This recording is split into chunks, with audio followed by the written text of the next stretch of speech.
নমস্কাৰ। অসমৰ শিক্ষামন্ত্ৰী তথা সেৱা আদি সকলোলৈ মোৰ এটাই আহ্বান যে ৫ নং দফা আপোনালোকে বাতিল কৰক। ৫ নং দফাত থকা যিবোৰ কথা কোনোপধ্যেই মানি লোৱা নহ'ব। এই ভিডিঅ'টো আপোনালোকে যিমান পাৰে সিমান শ্বেয়াৰ কৰক।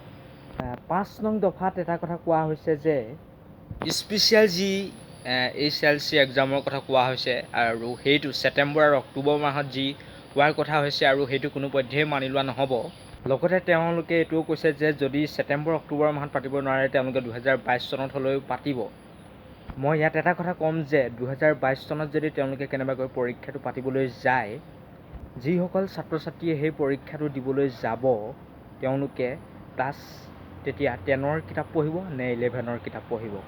আপোনালোকে অসমৰ ছাত্ৰ ছাত্ৰীৰ লগত বহুতো ধেমালি কৰিলে আৰু যাতে নকৰে অতি সোনকালে আপোনালোকে ৫ নং দফা বাতিল কৰি এটা নতুন পদ্ধতিত যাতে সকলোলৈ সুবিধা চাই আপোনালোকে যাতে উত্তীৰ্ণ কৰি দিয়ে।